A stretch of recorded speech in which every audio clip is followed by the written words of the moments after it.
Hi, everybody. Before we get to another great interview, the Too Opinionated podcast could really use your help. And it's easy, it's free. IMDb, which is the entertainment database, imdb.com, named us a top 100 podcast. We came in at number 82. That's a big deal because there's 15 million podcasts and growing.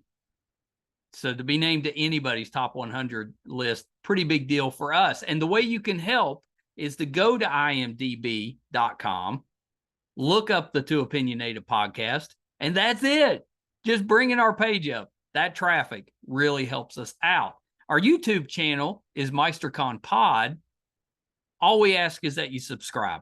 It's also free, but that really helps us to attract these amazing guests that we keep bringing on the program. And that's it. 2 easy ways for you to support us, and we would really appreciate the help. Now let's get to that interview. Hi, everybody. Welcome to another edition of Too Opinionated. I'm so excited today. I've got one of my favorite authors, William Bitner, with me. So welcome, William. Thank you. Glad to be here. Do you go by William or Bill? Oh, I actually go by Bill. I write under William, but I go by Bill. That's what I figured. That's like when I write my name, I go with Michael because I think it looks, classier, but Exactly. I go by Mike.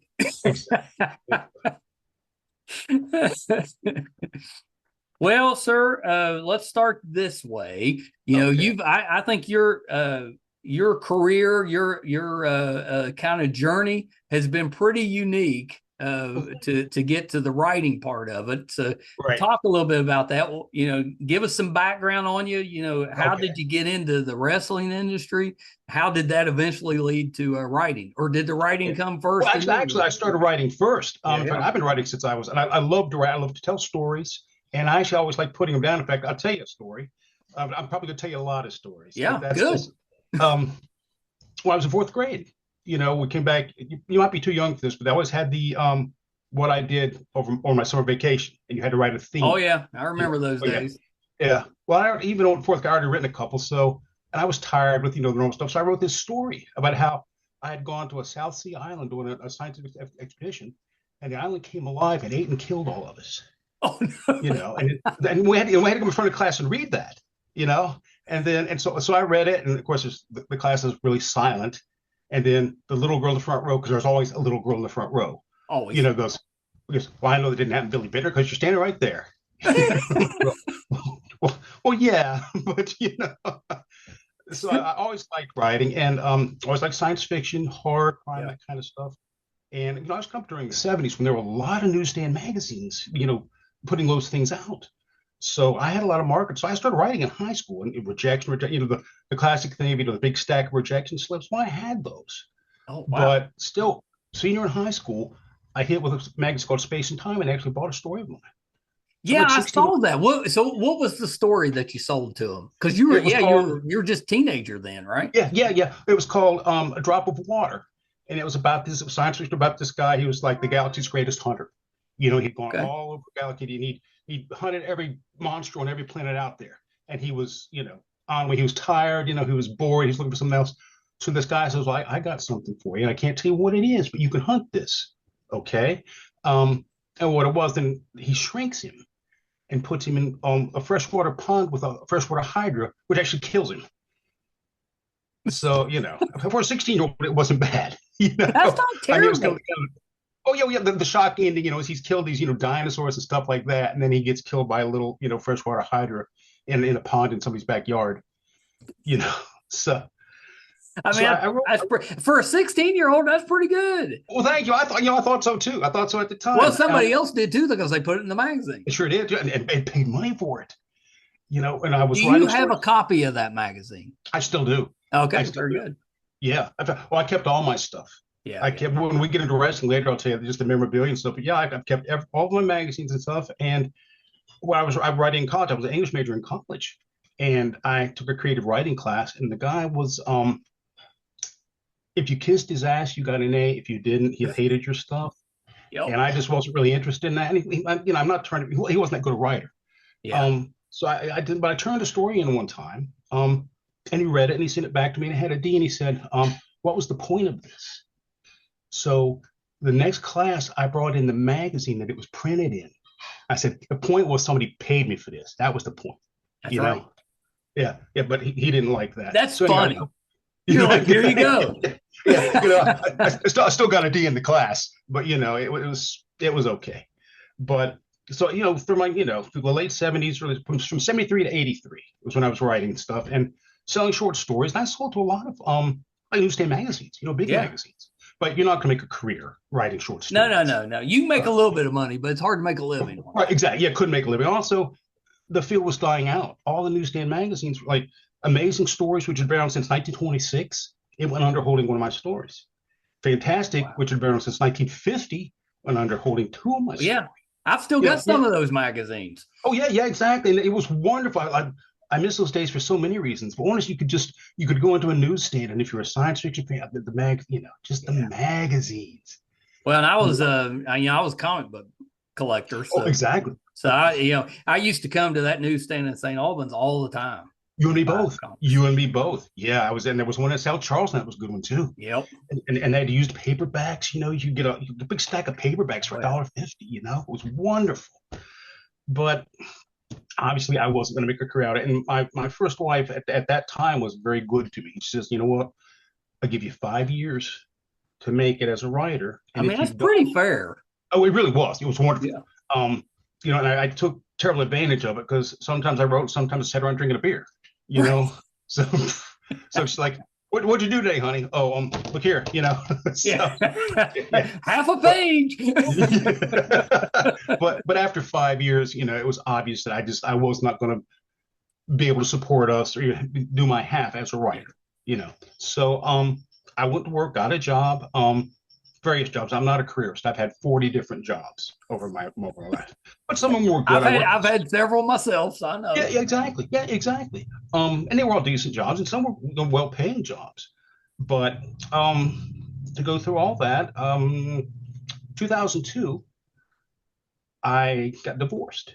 Yep. And it was. I got my divorce in 2003. So there you go. It must have been something in the water. It's rough in the early 2000s. Yeah, it just I don't know, women wised up or something. I don't know what happened. Couldn't have been our fault. No way. Couldn't have been. No, but it was the divorce too that everybody. It was the measuring stick for everybody. Yeah. People going, man, it was bad, but it wasn't bad as bills. And I either had it taken away or gave up, depending on whose viewpoint, but lost the house, lost all these things, and was living in a trailer. Well, that's what happens when you get divorced. I tell that to people all the time. I'm like, it's cheaper to figure it out. Yeah, exactly. But the only good thing about that was, the whole thing, if you don't have nothing, you got nothing to lose. Yeah. Well, also you got nothing to pay for. I had no bills because I didn't own anything, So I said, well, let's just go for broke. And I quit my job too, because I wasn't happy in my job. That's right. Well, I mean, what better a time to reinvent yourself than right after a divorce when you're flat broke? Thank you. I mean, once you start getting back into your life, you're not going to go back to that point. You're exactly right. Yeah, we must think alike, because that was my thinking. Yeah. And I got up on New Year's Day, 2003, just hungover so bad. And I was looking actually for something else, and I came across the flyer that my nephew had picked up at a local wrestling show. Yeah. And it was by Bobby Blaze, who's a well-known wrestler. He wrestled for all the big, I mean, he beat Jerry Lawler, for the Smoky Mountain title. So, well, he lived in Ashland, was running a wrestling school. And I thought, you know what? I'm going to give this guy a call. But not today. Not today. Yeah. So I called him the next day and talked to him very, and he says, you know what? Yeah, I'll be happy to teach you, because, but Bill, I told him my age. I was like 46 at the time. Yeah. So he says, yeah, come down and I'll meet you and we'll work out a little bit. He says, but don't even bother come down if you're not serious. Don't wait. And see, and that impressed me, because I could tell he wasn't about after the money. That's right. Well, yeah. He's not going to waste his time. Exactly. I've seen, trainers who will take anybody. They will let people come through the door, and he knows that person is never going to make it. Well, were you a wrestling fan growing up? Oh gosh, yes. Yeah. Okay. Yes. I watched it as a little kid with my granddad, who believed it.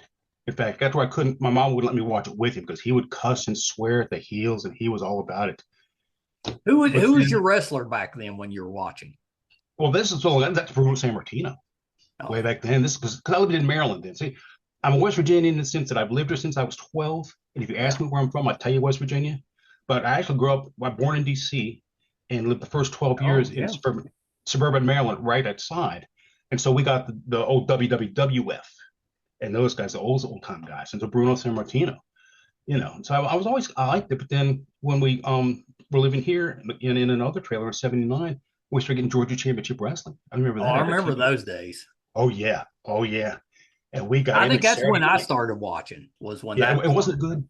Wasn't it good? It drew you in, Yeah, you know, and it got to be Saturday nights. We'd also even my ex-wife would watch it. And like we'd sit around with our beer and we'd get into it. That was the best 2 hours of the week, yeah. was watching that wrestling. So I was always kind of a fan. I thought, you know what? Why the hell not? Why the hell not? Because I always stayed in shape. And it was really one of those things. If you don't do it today, you will never do it. That's right. Yeah. And you will look back and say, man, I wish I'd done that. So I went down, met Bobby.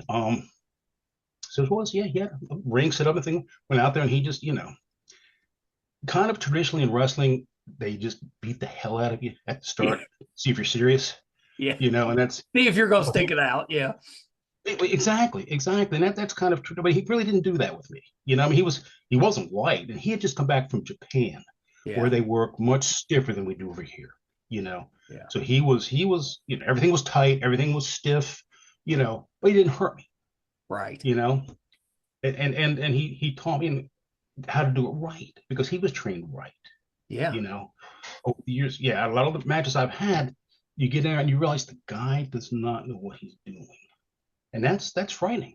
He can be half your size, but you realize he does know what he's doing. Right. I used to tell him, I, I'm not going to get hurt because you don't know what you're doing. You know. Well, So and I'm guessing that happens when you get somebody that's oh, it inexperienced. does That's probably when accidents happen.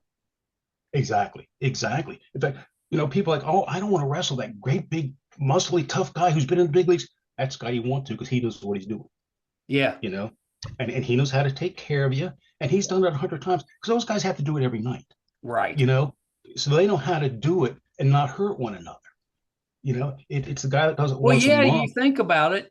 If you were getting hurt every night, you wouldn't be able to perform every night. That's exactly right. That's exactly right. So and they work. And the whole thing that I was trained is that you take care of the other guy.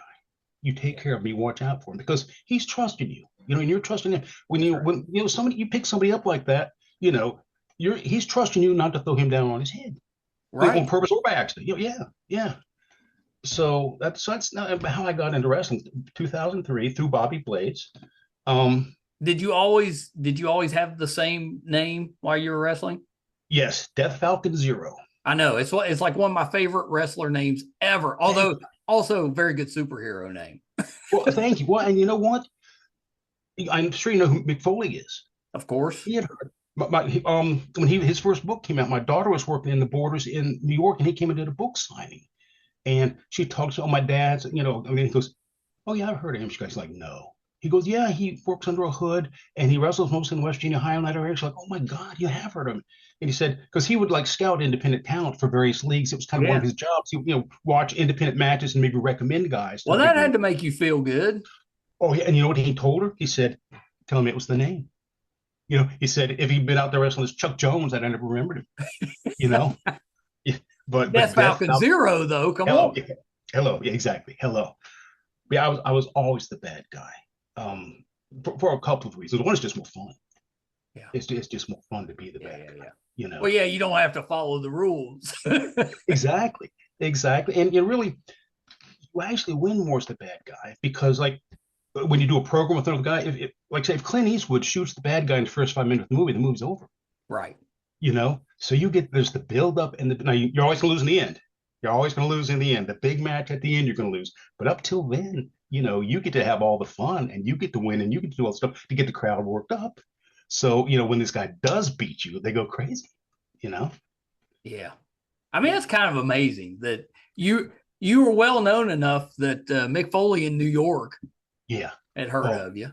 yeah. And we've run, well, Danny and I were at a Orioles game. And we went across this place called Cheap Ass Beer. We used to because and they were truth in advertising. So after the games, we had to go across there. And we're talking to people from Virginia and who happened to mention we're wrestling. Because Danny wrestled with me. Oh yeah, yeah. He Yeah, talked about it when he came on the yeah, podcast. Yeah, yeah. Because I didn't realize that he had Yeah, wrestled. I knew yeah, you had. I didn't realize that Danny did. yeah, yeah. And I'm gonna tell you what, he was a heat machine. He was a heat machine. People hated him. They He yeah. probably loved that. Oh, he did. Well, it was perfect. Now later because he kind of liked being a good guy, so he towards the end he switched off and was wrestling as a good guy. But when he and I were teaming together as back, oh my gosh, we used to get them like, you know, sometimes they boo you because they're there just for fun and it's part of the thing. We used to get people that actually did not like us, and you had to be careful. I can still remember Danny and I. He was working this lady, after Mal and John Adams were, and she says, "I hate you." And I could tell she was he's and she goes, "No, you don't understand. I hate you." And I said, "Danny, step away from the lady now." That's right. Yeah, you need to move on to somebody else. Exactly. She was not Well, kidding. there's a difference in kind of the Appalachian wrestling, I Oh think. yes, Yeah. yes. There's many Tony, places can you where talk about that a little bit? oh What makes it sure, different? sure. I love that because so many people Yeah. still believe. Well, and that's how I got myself over because I was already 46 and I was going to do and I didn't really like it anyway. I wasn't doing the flipping and flying and flipping around.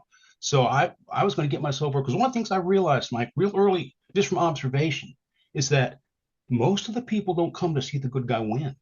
They come to see the bad guy lose. And I said, you know what? I'm going to be that bad guy. I'm going to be that bad guy. And how I'm going to be that bad guy is they're going to believe in me. There was an old wrestler, I don't remember Greg the Hammer Valentine. Oh, He yeah, was, of course. oh, yeah, yeah. Oh, yeah. Well, his dad, Johnny Valentine, he had a wonderful quote that I kind of live by. He goes, you know what? Maybe I can't make people believe wrestling is real. He goes, but by God, I can make them believe Johnny Valentine is real. I was like, that's brilliant. I love that. Yeah, I did too. I did too. That's brilliant. And that's what I did. So I didn't do flashy stuff, real wrestling moves and stuff like that, the punch and the kick, but I kept everything believable within the context, Yeah. of wrestling. Um, and what I would like to do, like my first time in a new building, although Bobby told me one time, he says, your biggest talent in wrestling, because I've seen you do it. He says, you can walk into a cold building. So they've never seen you before, maybe they've even heard of you before. He goes, in 30 seconds after you go through that curtain, everybody in that building wants to see you get your ass kicked. And That's talent. that's money in the bank. But so part of it's just kind of innate, just be annoying, I guess. Yeah. But it always, because you always talk to your opponent. I said, if you don't mind, let me do this. Okay. Start of the match, we call it a Pearl Harbor. I'm going to jump you before the bell, hit you from behind, and I'm not going to tell you what we call throwing out of the ring. But I'm going to throw you out of the ring. I said, right there in front of everybody, right in the front row, everybody standing there. I'm going to hook you. I'm going to pop you for real in the face. Now, not super hard, but they're going to see me hit you in the face. And they're all going to go, oh my God. Even not, they go, that guy just hit that guy in the face. He's real. And I said, if you let me do that, I'll work you soft as I said, they're going to believe everything we do. They're going to believe everything we do. And I was right. They believed it. So that's how I got myself over. And that's how, especially down south where they already believed it was real, like Southern West Virginia, Eastern Kentucky. Yep. Oh my Lord. Or in Mexico. Oh my God. The last time I was in Mexico, we had to leave a day early because some guys were coming to kill us. Legit. Really?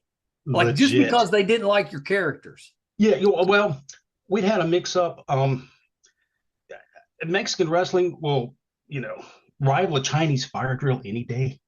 Yeah. In the sense that it's like this. It's all over the times and the matches and stuff like that. And there was a mix up in one of our early matches. I went down there with a crew, took a crew down there, and the guy inserted us in the wrong. We were supposed to go run in, and he put us in the wrong match. And these guys thought we were just messing with them, and fought us.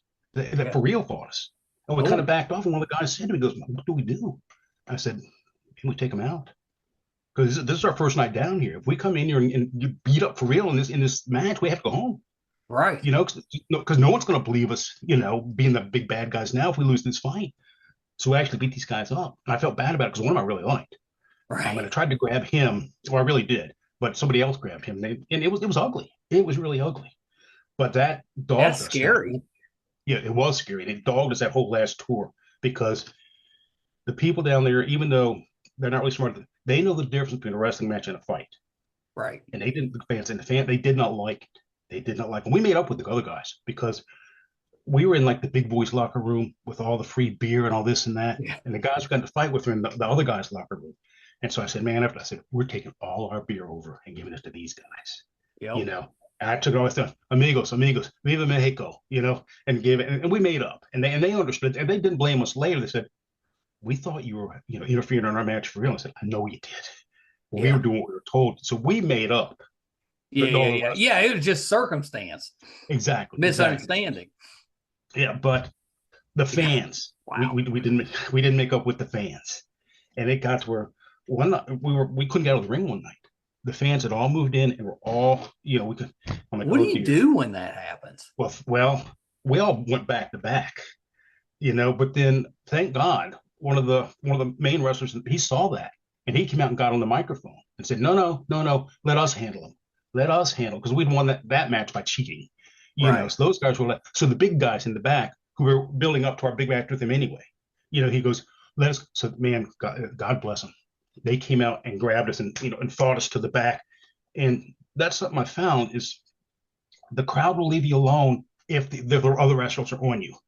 Right. Well, yeah, because then they don't feel like they have to step in. Exactly. All right, it's getting handled. and they'd rather watch the show than be part of it, Yeah.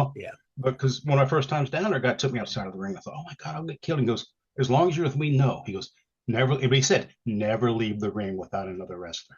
He says, never go outside the ring by yourself. And I didn't. I never would have thought about that. But yeah, of course, especially if you think it's real. Yes. I mean, and that's a bad guy. Yeah, I could see where you might get hurt if you got caught out by yourself. Exactly. At least out of costume. Yeah, really. And the thing is, I loved Mexico. I loved Mexican wrestling. I love Mexico. When I didn't have the mask on, they were the sweetest people in the world. Yeah. They were the sweetest people in the world. Worked on the Western Coast in Sonora. And it was beautiful scenery, beautiful people, beautiful food, beautiful beer, beautiful everything was wonderful about it, But just the things in the ring. But what happened is because we had such heat with the crowd, our last match was going to be a Sunday matinee show at this outdoor plaza. And after the Saturday night show, these guys came. Thank God they did. They came to the road and said, because we're winning all along, because you lose your last match, So we're seeing us winning and cheating stuff. And they said, you know what? We're tired of these gringos coming down and beating our biggest says, so we're going to kill them tomorrow. So we're just letting you know we're coming, and we're going to shoot them. We're going to come and shoot them. And he said, these people are absolutely serious. He said, they're absolutely serious. And he said, you have to leave town tonight. He said, because we would take a bus from Tucson down to Guaymas, is where, Yeah. And I said, well, can't we just get, he said, no, you can't catch the bus tomorrow. I said, I'm still going to advertise you for tomorrow's show. But as soon as they go to the show and see you're not there, he goes, they're going to go to the bus station and wait for you. I said, you're kidding me. He says, no, I'm serious. That is so scary. Oh, it was scary. But so we're down. So I'm like, well, yeah. So but I told him, I said, well, I still won't pay for Sunday. He's like, what? I said, you're going to draw a lot of people of us not being there because people are going to think we're there, And he's like, the other guy's like, Bill, let it go, let it go. I'm like, well, no, it's business. I mean, if he'd said no, I was going to push it. But I'm like, yeah. But he said, you know what? Yeah, you're making a point. He went ahead and paid us. And we went to the bus station that night and left. I talked to him. I called him from Tucson the next day. He said, man, they showed up. He said, they weren't even trying to hide it. He said, they had pistols down in their pants. Gosh. Yeah. So I've never been back, No, you need to avoid that area. Yeah. Well, at least as a wrestler. Are you still wrestling some? I have not. I would still like to. I would like to have at least one more match because traditionally you lose your last match, kind of like passing the torch. Yeah. Yeah, but the last match I actually had was pre-COVID, and I didn't know it was going to be my last match at the time, and I had to win that. So I'd like to get in somewhere and have at least one more match and put some young kid over, some young guy who's just learning and put him over and again and pass the torch, Yeah. Well, we've got some local wrestling going on. We do, and part of it's just trying to get myself up for it, Yeah. Well, because yeah, I'm sure, because you got to train, you got to kind of get mentally prepared. yeah, Yeah, and I it's a just lot. it is, and also I'm kind of like I can always kind of say, well, I'm still around. I haven't given it up yet, 'cause I still got that one match out. I go, no, Right. I can always say, no, I still got one more match coming. You're like a, ball player that hasn't officially retired. Exactly, exactly. It just so kind of well, Roddy Piper called it the sickness, and it does. It just kind of gets in your blood, and it's there's just something about it. I love that. The part I love the most about it, though, is that, as kids, we all have that wish or hope or dream of, Yeah. dressing up as somebody and being whatever, Hmm. whatever it is. Well, you got to do it. And Yeah. even better, I think, is you didn't just live it. Then you start writing about it, and your guy Yeah. he's out there Yeah. fighting monsters and villains Yeah. and all stuff that of course wouldn't actually happen to you as the Right. wrestler, but you get to kind of pretend that it's happening to you. Yeah. I always thought that was the absolute best. Thank you. They're a lot of fun. They're a lot of fun. And DFC, he's kind of large in life, but I've had friends tell me, you know what? I said, he's bigger than you. And he is. I have no explanation for it, but DNC is bigger than Bill. I can't physically. I don't know what it is, but it's an absolute fact. It's Well, crazy. it's a whole persona. It is. It is. I don't know if I pump up when I put. There's just something about putting that mask and those boots on that just, gosh, it's invigorating. Yeah. Yeah. Yeah, that's awesome. I Well, love thank you. that. At what point did you decide, okay, I'm going to write about this guy? Actually, that came about because Danny and I were going to make a movie about that guy. Oh, really? Yes, yes, back in 2000. Gosh, I don't know. No, 2004 or five. We had talked, and Danny and I had started wrestling together, working together and stuff. And I had just not even a treatment, just an idea for a movie about Yeah. DMZ, wrestling zombies, And before a Yeah. lot of wrestlers doing zombies about, and Danny said, that's a good idea. And we sit down, we worked it out, came up with a script. We actually shot scenes. It was going to be based mostly on the west side of Charleston, Awesome. but there was some stuff, and we shot scenes in Tanzania, Africa, and we shot scenes in the Czech Republic. Well, yeah, because it wasn't Danny in Africa or something like that. Exactly. Yeah, yeah, yeah. Danny was a Fulbright scholar in Africa, so he already had Yeah. the hookup. And in fact, and he was going over there, to teach again for a while. So we came over, shot some stuff, um, and then we came back here, and it kind of fell apart. Wasn't all about money, but most things at least are something about money. So Usually, yeah. we were never able to finish the movie. But and again, it was Dana's idea. So, man, we've got this script. He goes, why don't you just turn it into a book? I said, man, that's a good idea. Yeah. That's a good idea. So I did, and that was the beginning of it. And it got a good reception and stuff. And I thought, this is fun. This is fun right now. So because he's a cad, I mean, he drinks hard and he's a womanizer and he's He's just kind of a a lout. anti-hero at best. Exactly. You wouldn't want him to move next door to you. Yep. But when the chips are down, he'll bust monsters' heads. Yeah. So, but it's just fun. They're just fun to write. And I get Well, and nervous. you're on what, number 7 or something now? Just finished number 7. Yeah, thank you. Just finished number 7. Yeah. When's that one coming out? Just came. Oh, it's out now. It just came It's out. out. Yeah. What's the name of it? Who are you Death fighting? Falcon Zero versus the Terranaut. So is the Terranaut, is that like a knight type of figure, or is it a giant? Yeah, no, he's a astronaut who Oh, became I remember. Yeah. I know. he became a cosmic vampire. I love that. Accidents happen. Yeah, accidents happen. Yeah, so Where do you come up with the ideas for the stories? just all over. Just all over. I just I don't know. I mean, really, that's now the horror stories. I just see things. I think I have that kind of that bent of mind where like I see something, Yeah. and it's not necessarily creepy to somebody else. Go, that's really creepy, and I make something out of it. A lot of it again is just circumstance. I see some. I'm kind of a visual person, and a lot of it is if I see something, Yeah. like just something that's just out of place. Seems like there's a story there just from your escape from Mexico.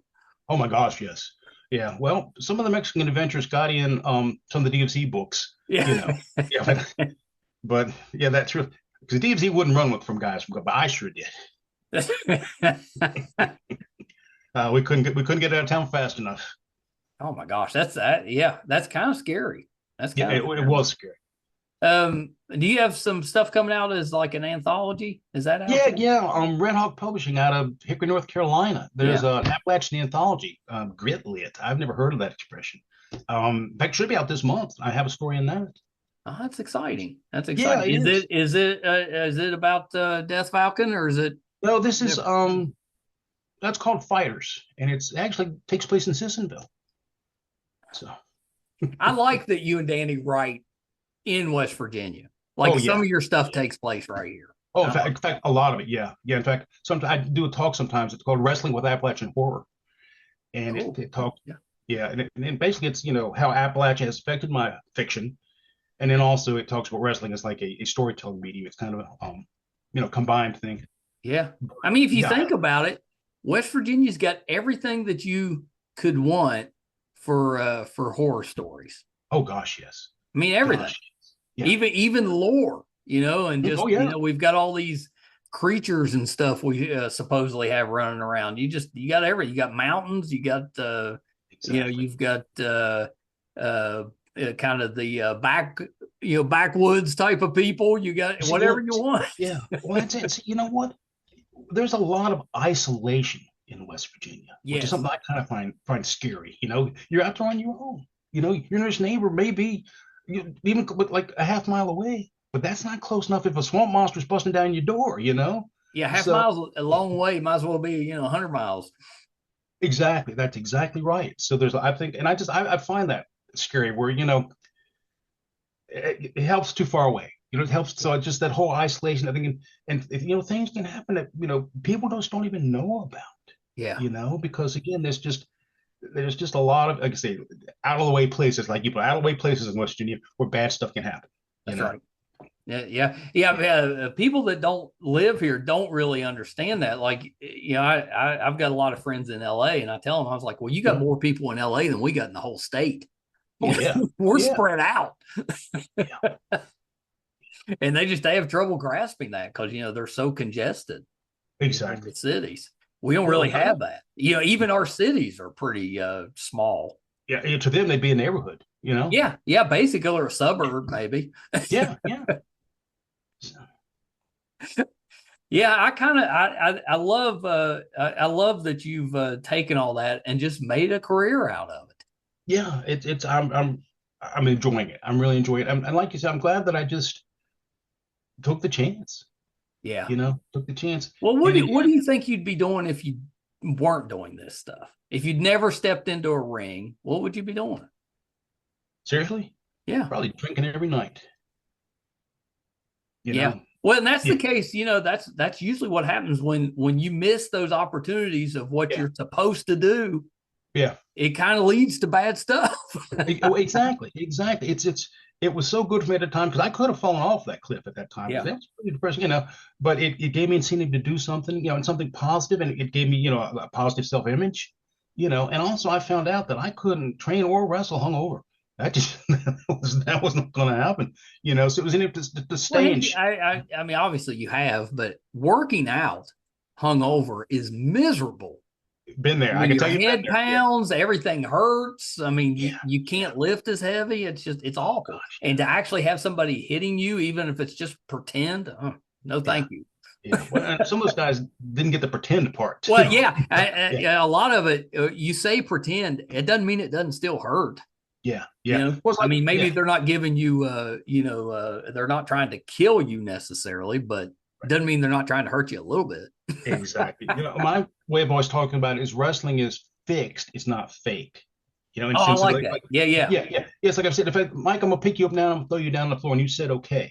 Well, just because I told you I was gonna do it, and you said okay, doesn't take away from the fact that I'm gonna pick you up and throw you down on the floor. That's right. It's going to hurt. Yeah, exactly. Yeah. It's just it's cooperative, but it's a lot of stuff that really is real. Yeah. My son, when he got to a certain age, he got into wrestling, and it was the best time. I had the best time. And Mhm. back then, you had to get all the pay-per-views to watch the the main events. Now you can just it's all on one channel. You can go there. But yeah, I loved it. And then as he got older, he kind of got out of it, and I was like, but I still like it. Good for you. Good for you. But now he's grown now, but he's kind of gotten back into it. So I'm like, okay, I'm ready. I'm telling you, get back into that. It's just drama. It's human drama. It can draw you in. Well, it can, and you've got so many personalities. Oh yeah, on there they're just larger than life, and it's very easy to root for the heroes and root against the villains. I'm not big on the I never liked the like John Cena just did the heel turn. I'm not a big fan of that. Once you're a hero to me, that's you're a good guy. I don't want to see you turn bad. Same thing with a bad guy. You're a bad guy. I don't really want to see you be a good guy. Yeah. Well, and I agree. And again, some people are just better at one or the other. That's right. So, well, John Cena was definitely a better good guy than a. Exactly. And you know what? I think they recognize that and went ahead and turned him back because it just wasn't. They turned him back. Well, I saw him on a talk show and he said, yeah, it just didn't fit. Yeah. It just didn't fit. And I was like, yeah. Because nobody wanted that. Exactly. I understand he's actually a pretty decent guy in real life. I think, because they say you should kind of go, your most effective character is someone who's close to your own personality. Oh, that makes sense. Yeah. So, I don't think it's felt comfortable where I was very comfortable being, the arrogant, I have no time for you kind of person. That just worked for me, I'm surprised that you haven't got into the broadcasting side of that and done some of the announcing and stuff. Yeah. Well, no one's really asked me, but again, I just kind of once COVID hit, I just never really got back into it because most of the places that I work shut down, and I just haven't really had the ambition to get back into it. I actually was wanting to do a podcast of my stories. You should. Because because some have been adapted for the Foundry Theater down in Huntington that I'm involved with. That's a really nice organization. We've sometimes do like live radio plays, productions of my shows where you can, and the guy will, you shake the piece of metal for the thunder, and you have and those are fun. Those are great. And that stuff's coming back. I mean, podcasts have helped with that, but you're getting radio dramas now. Yeah. And we thought about trying to do something like that, but it's just. You should do that. If you ever decide to do a podcast and you need any help or advice, reach out because I appreciate it, my friend. I appreciate that because I always say the best thing about podcasting is anybody can do it. The worst thing about podcasting is anybody can do it. Yeah, but it's the same thing about self-publishing and making your own movies and stuff. Yeah, it's kind of and that's you've done real well by having your own brand and marketing and stuff because that's part of the thing about writing now. Well, one of the things people just don't read. No, they don't. Not. I know. I grew up just a reader, and I've kind of maintained that. But anymore, and a lot of it's just technology. They're on their phones all the time, and that's kind of replaced reading. Exactly. Yeah. Well, I read a study. The NESA did a poll of over 2,000 people, and 57% of them had not read a single book in the last 12 months. Oh wow, that seems high. I thought so too. Like really, not one. Hadn't read not one. We're just gonna say they hadn't read something, but they hadn't read a book. Yeah. So that's in the writing and publishing stuff nowadays. You first off you're up against that, and then you're up against the fact that there's like a million people putting out stuff. Thank you, exactly. There's so much competition. Honestly. Well, that's with the podcast, we ran into that too. There's so much, just getting heard above the noise is just about impossible. And then if somebody's actually listening, you better lean into it because you don't know how long they're going to be there. Right. Well, you've got how many have you done? You've done quite a few, haven't you? We're over 1,000.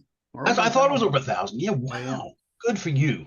Yeah, well, see, and it just kind of happened. We just were enjoying ourselves, and next thing we knew, we're like, oh yeah, it's added up. Yeah, good for you.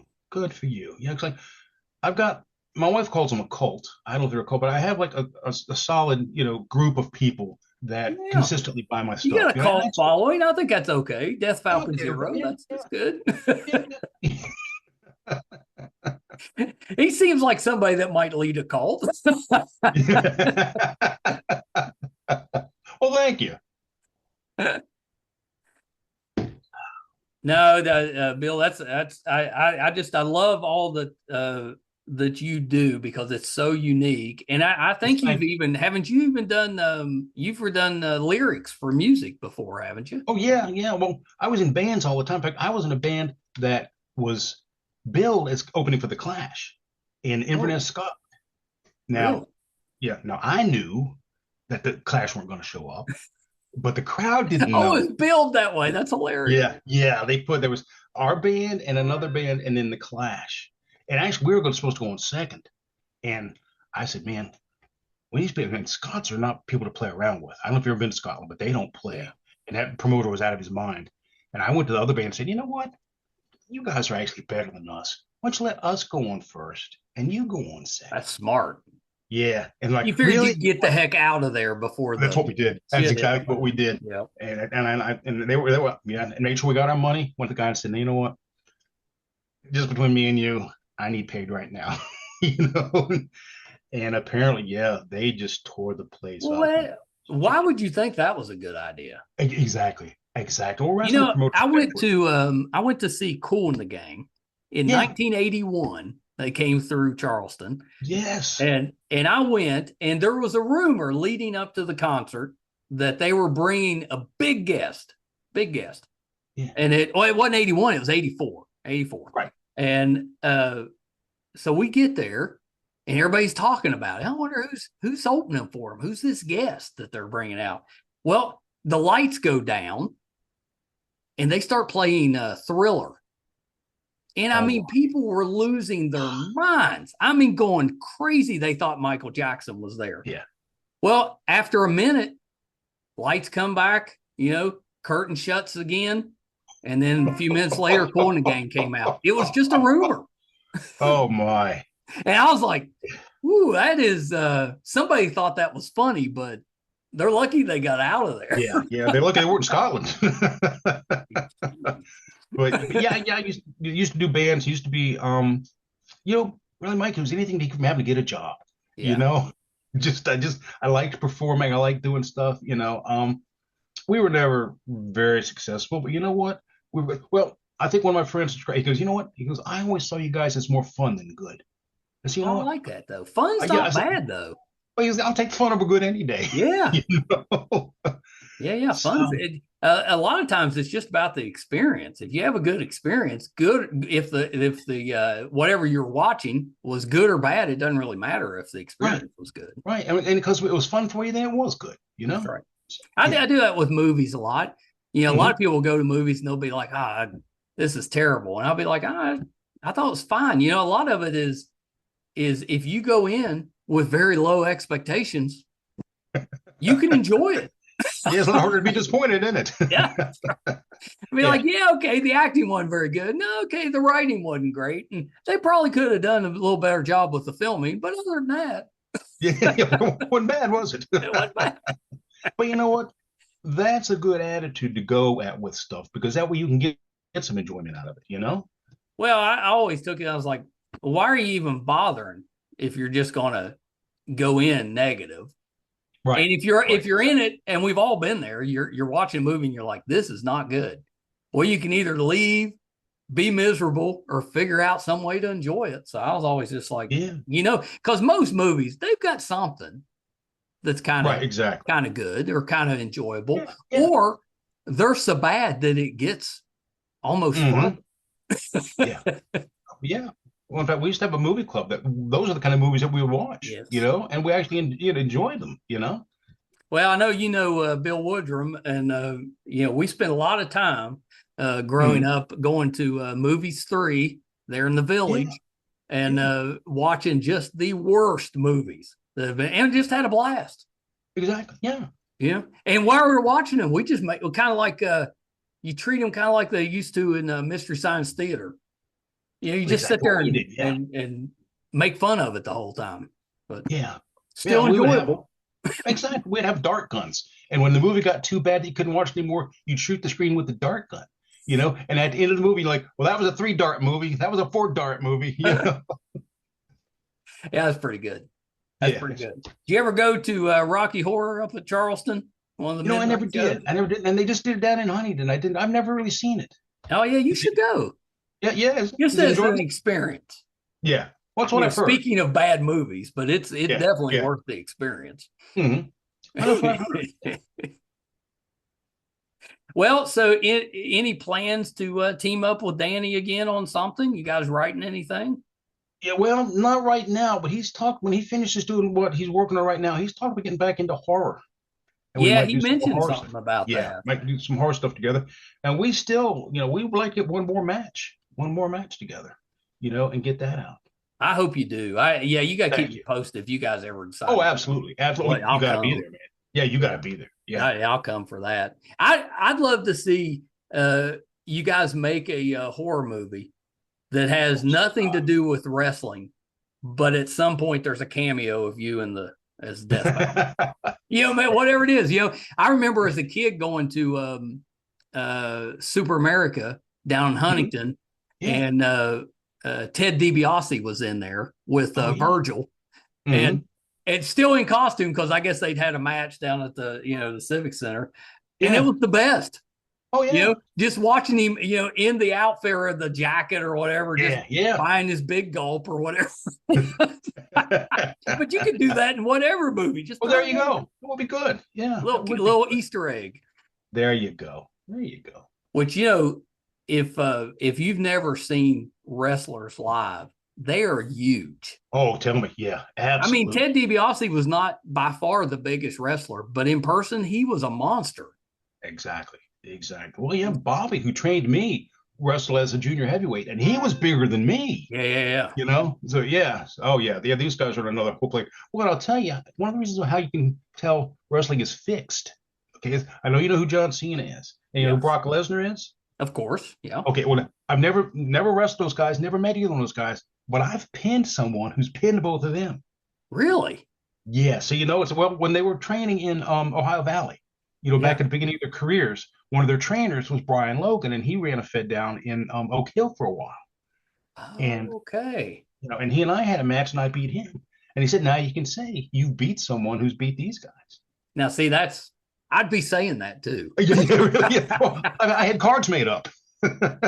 When I meet people, I just hand them out. I beat a guy who beat these. It's like 7 Degrees of Kevin Bacon, except it's with wrestling. Exactly. But that's how you know it's fixed. Yeah. Well, and it's one of those that all of us as kids believe it, and at some point we figure it out, and for some of us that ends it. That finding out that kind of ruins it. A lot of us doesn't really change anything because you're suspending belief anyway. Right. It's an experience, and it never bothered me. I was like, yeah, okay, it's real enough. Thank you. Exactly, and especially for us who are in there. Yeah. But yeah, I used to. I was like you when people try and tell me. I'd say, yeah, but like some of these guys, like look at that guy. I don't think he got the memo. We used to call them guys that didn't get the memo. Because you could tell. I mean, you can tell the guys who are laying it in and the guys who aren't. I mean, you'd think though, if you were out there actually trying to hurt somebody, at some point, wouldn't that turn on you? Yes, it would. Yes, it would, and it has. Yeah. Because you wouldn't, if if you're in that community, it works because everybody is trusting of each other. And if you got a guy that's kind of going against that, I would think that you'd push him out. You would, yeah. Because again, you're told the place to settle differences is not in the ring. Yeah. That's what the locker room or outside, whatever. But don't settle it in the ring. Because you got to work off that trust. Right. Yeah. Yeah. Even if you had a beef outside of the ring, you can't bring that in with you. Exactly. And and really, most guys, even on the level that I wrestled, were professional enough not to do that. Yeah. Now, every now and sometimes there's just an accident. If a guy gives you potato, sometimes a guy will just lay it in too hard, and you say, okay. And then you give him one back. It's called a receipt, and everything's fine. Yeah. and you just keep going, I'm really happy to say, and it's the truth, 807 matches, not one time did I accidentally hurt anybody. How many Because matches? 807. I see now. I think that might be more impressive than 1,000 podcast episodes. Well, no, because you're still going. You're still I'm going. still going, but geez, I thought. I mean, have you ever suffered like an injury you had to rehab for? Well, knee, but I brought a bad knee to wrestling. You're right. Yeah, yeah, Well, see, yeah. that's pretty impressive. 800 matches and never really had a major injury. Yeah, I broke my hand wrestling. Yeah. And I wasn't injured, so actually I set it with my friend's rubber mallet and wrapped it with a ace bandage, and that's it. Seems it works okay. But That's some wrestling nonsense right there.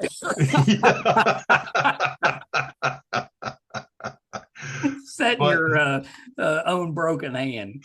yeah, but I was very lucky, but a lot of it is the quality of people that I worked with, Yeah. and I was pretty careful. And there were times I would show up at a show and I say, I want to work with this guy, and I said, I'm not going to. And like, why? I said, he's not safe.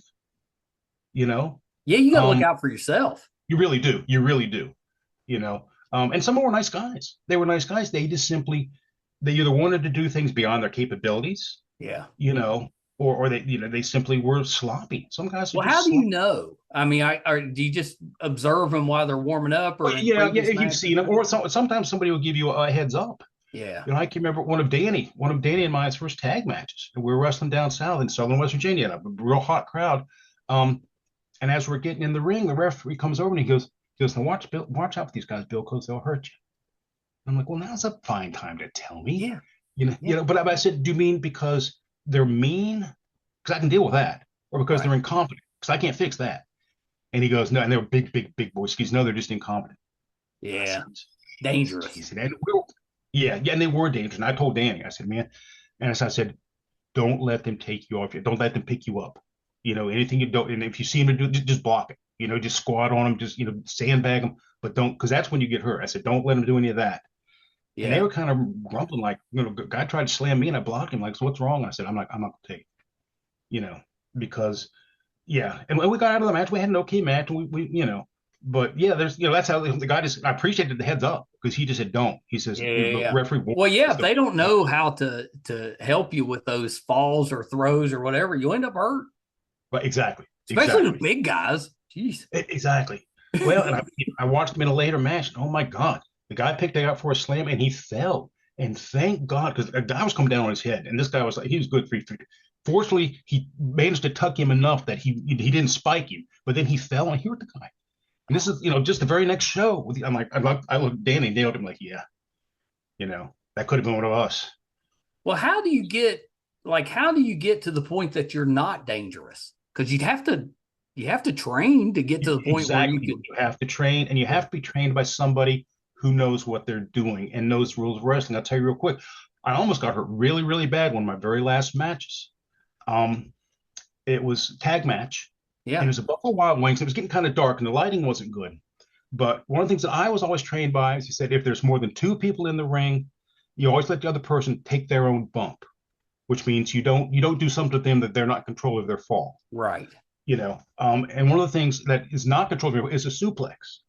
I remember I suplexed on a chair up in Parksburg, right across my back. And we're coming home, my friend says, man, you took that suplex bad. I'm like, I took it where he threw me. I had no control over that. Yeah. So I'm in this tag match, and the guy calls, and he's coming in for the hot tag, which means he's going to bump me and my partner. And then, and the referee gives the instructions over. He says, clothesline, body slam, suplex.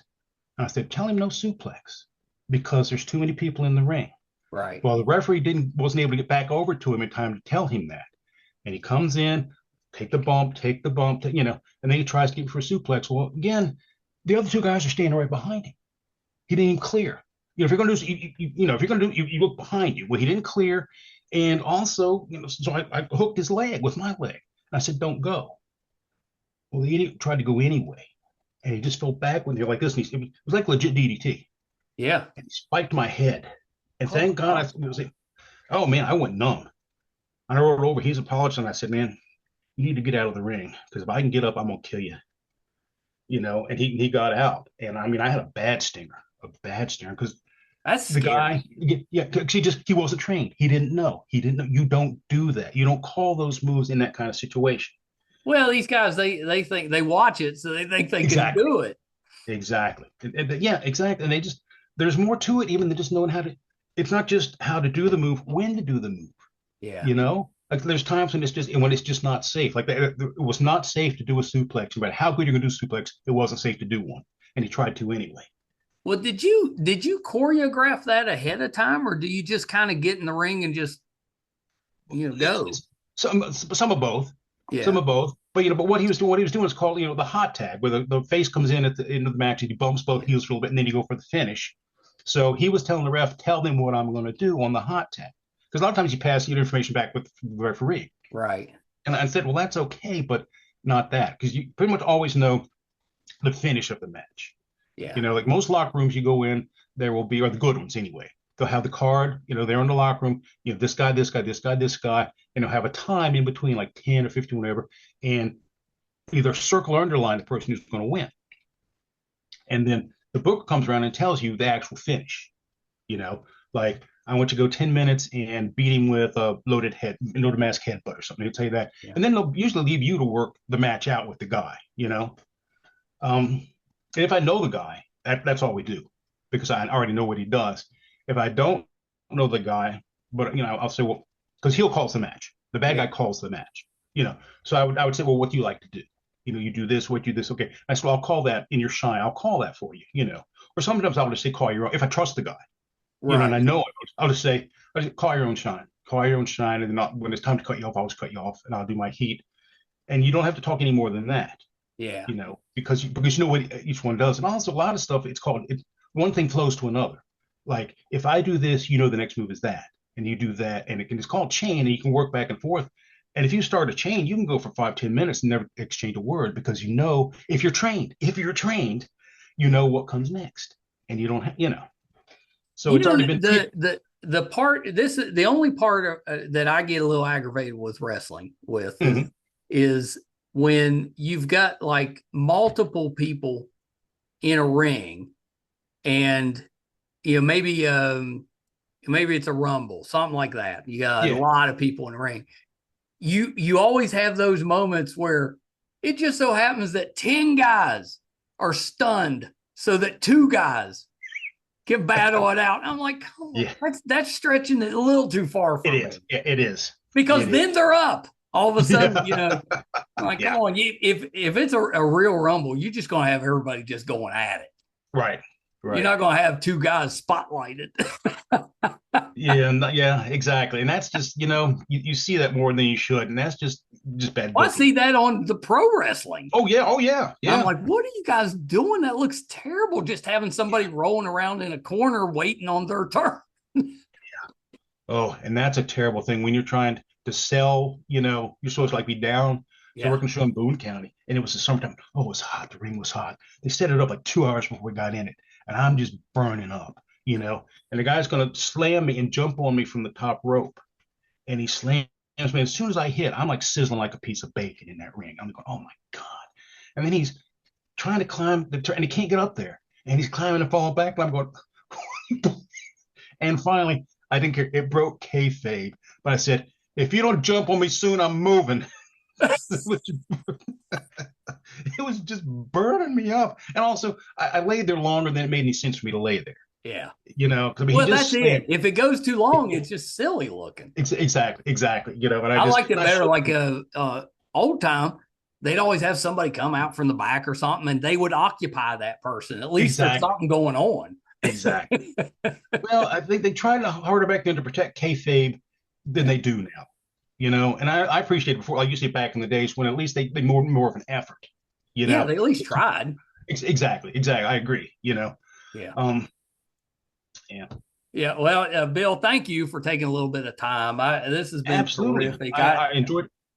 I love having people that are local here, and especially someone so accomplished and has done so much as you have. I love your writing. Thank you. The wrestling.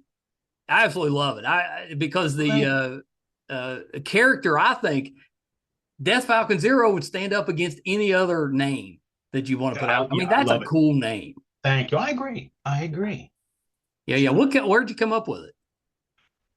Well, real quick, if I can be real quick, yeah, through pro football, actually. A friend of mine was a big football fan back in the early 2000s again. And he was talking about, I said, yeah, but something I don't like is they've all changed their team colors to go to black at the time. They all got black uniforms now. And I said, like, take the Falcons. The Falcons used to have these really cool red uniforms. Yes. And now they've gone to black. And I said, and he was like, well, black's a much scarier color. I said, man, not in China. In China, red's the color of death. So I said, so he goes, so what, you want to be the Chinese Falcons? I'm like, no, but the Chinese Death Falcons would be a great team name. And he's like, they would. And I was actually said that would be a great name for a tag team.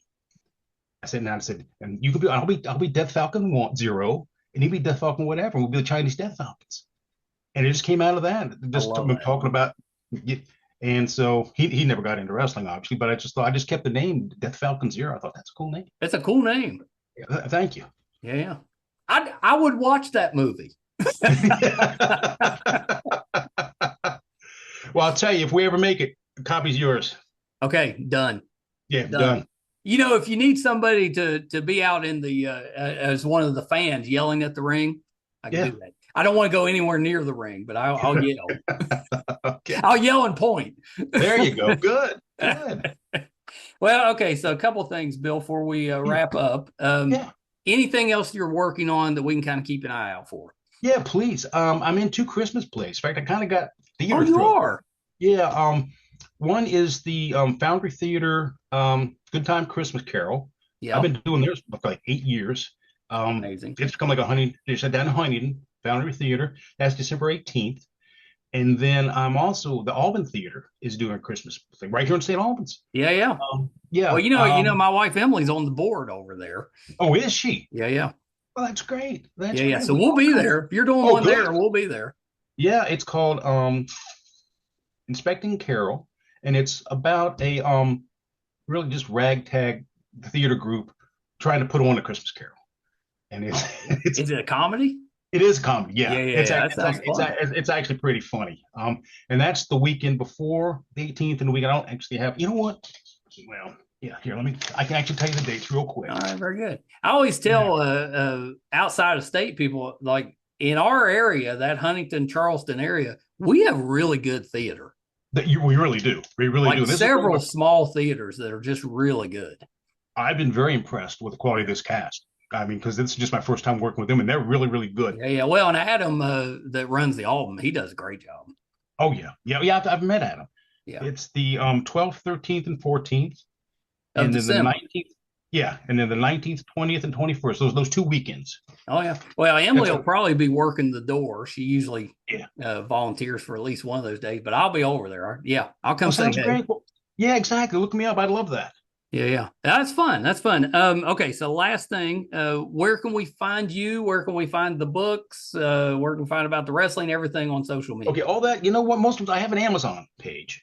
Yeah. It's a very good one, actually. Oh, thank you. And then you can get a hold of me directly, Death Falcon Zero at MSN.com. I used to have a website, and the hosting provider tripled my cost this past last year. I'm like, and I'm like, it's worth what I'm paying, but I don't think it's worth paying 3 times this. Yeah, that's crazy. It's crazy. And I talked to a couple other people, and they found it was the same hosting provider, and they did as much as what they were doing. Yeah. So I would like to get another website up and going again, but I just have not find one that I think is economical. I'm not going to pay $600 a year to use my name. Yeah, it's crazy. I know. We had same trouble when we first put up our website. I was like, these prices are insane. Exactly. Well, especially when you're doing once it's set up, you're doing all the work. Exactly. Yeah, really. It's your stuff, but they're making the money off of it. Yeah. I know. Crazy. Well, Bill, open invitation. Anytime you got something going on, holler at me. We'll do it again. I will. I agree with Danny. This was a lot of fun. I enjoyed this a lot. Thank you so much. Oh, you're so welcome. And I'm glad. I'm glad both of you came on. This has been great. Yeah, occasionally Bill Woodrum comes in handy. Does he? I've sent him that clip. There you go. Tell him. Yeah. All right, sir. Hold on one second. William Bitner, absolutely love having our local talent come on the podcast. I don't get to do it nearly enough. I really enjoy it. Absolutely loved having Bill on. I think he is a fantastic writer. Just talented, really talented. Also, a really good showman. You know, the Death Falcon Zero, one of the best wrestler names, personas that I think I've heard. You know, I grew up, I was a Wahoo McDaniel, Ricky Steamboat fan. You know, Dusty Rhodes was real popular when I was growing up, and I wasn't a big fan of his, but I always loved it when he'd fight like Wahoo McDaniel or something. And those matches always, I always really enjoyed those. Bill kind of has that that type of style. I think he reminds me more of the 80s, early 90s wrestling than he does today's wrestling, if that makes sense. I mean that in the best possible way.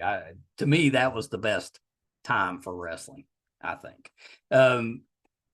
Bill has got quite a few books on his resume, and you can find all those on Amazon. Look up William Bitner, Bitner.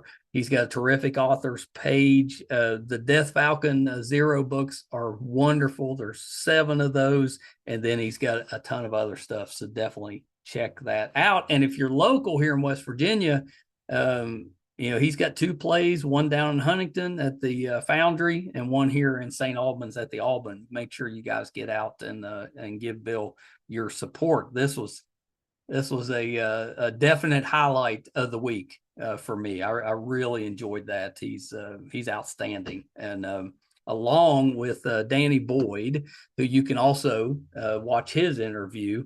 You know, I think they do a terrific job representing West Virginia. I know Bill is more, he born in DC, had his early years there, but the majority of his life, he's at worst an honorary West Virginian, but I think he's West Virginia.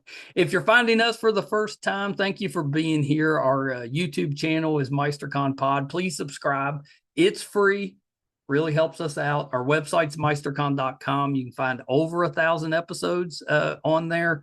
Audio and video versions if we're doing anything in studio, if we're going on location. Maybe we're going to go see the last match for Death Falcon Zero, for covering a convention. Anything we have going on, be on the website, meistercon.com. So please check us out there. Thank you guys so much. Till next time. Bye, everybody.